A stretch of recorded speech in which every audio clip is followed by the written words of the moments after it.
นอาจจะต่ำหินเนาะเนี่ยได้ยัง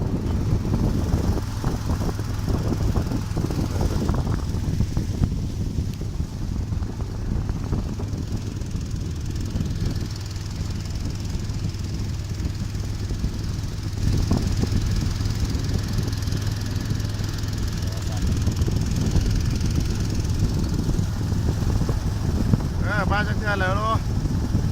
ได้มาจากเทือกแล้วดิได้มาจากเทือกแล้วได้มาจากเทือกแล้วเทือกหนึ่งเนาะดีลายครั้งแรกในชีวิตนะวะกำลังไปขี่เรือรอส้มดอน ครั้งแรกในชีวิตเป็นวะได้ขี่เรือส้มดอน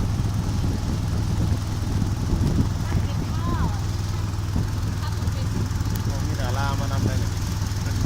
ดาราลักซีสร้างตัดผมและสร้างเสริมสวยซิตี้ลักซีซิตี้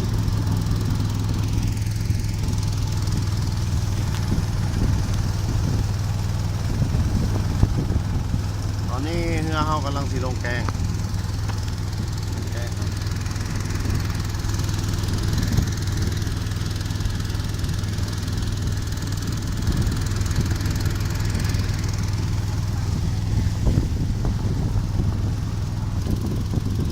ตอนนี้ลงแกงแล้วแบ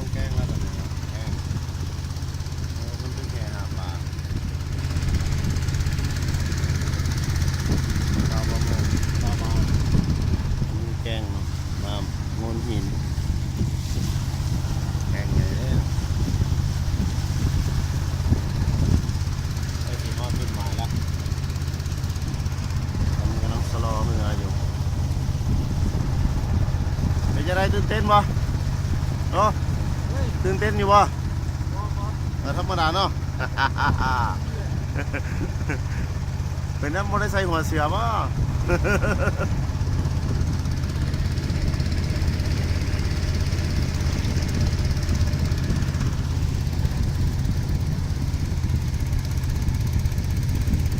อันนั้นดอนลบพอดีเนาะโอ้หาดทรายโคตรดังนะ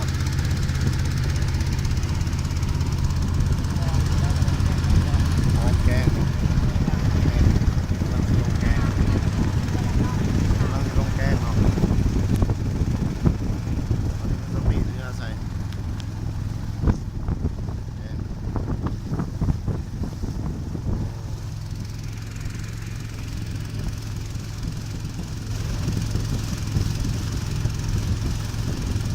อันนี้ลงแกงเนาะ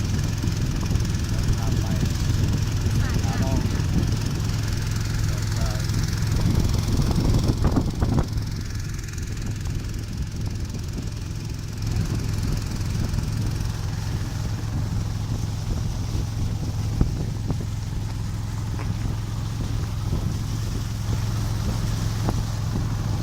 มั่นใจ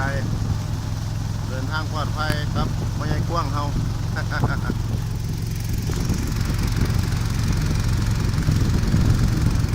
ยังมีแกงอยู่เนาะพี่น้อง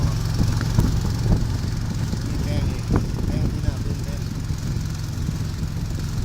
แกงอันนี้เป็นแกงไงแกงดีเก็ดน้ำกินไง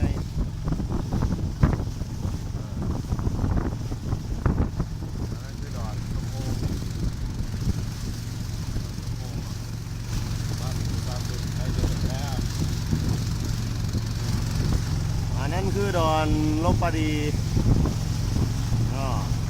ลงใต้เพื่อนกับดอนลบปดีให้กันใต้เพื่อนนี่กับดอนสร้างดอนโสมดอนทรที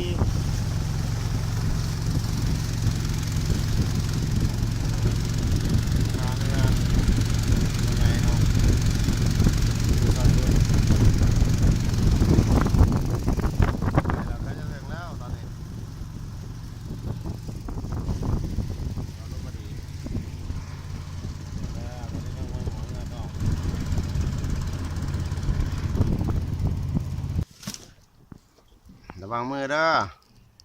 เทียบทานแล้วโอ้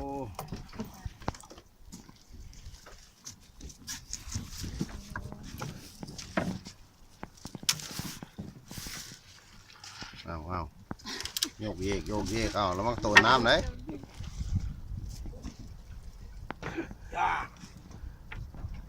โอ้ยยันเกือบคนเปียกได้เนาะ ไปได้ล้างบ้า ตายเกือบขาดไปจับกล้องกันไปหนึ่งทัก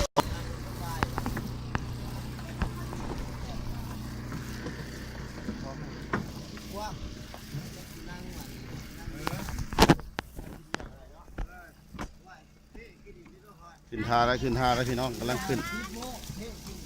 นเอาเชียร์โรวิรชักมาเมื่อนี้ศิลปินลาวใต้เขามา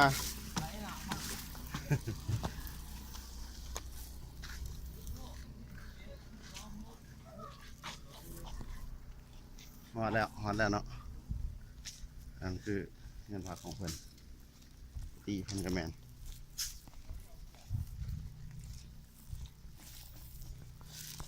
ไกลปะบ่ไกลมันได้เนาะ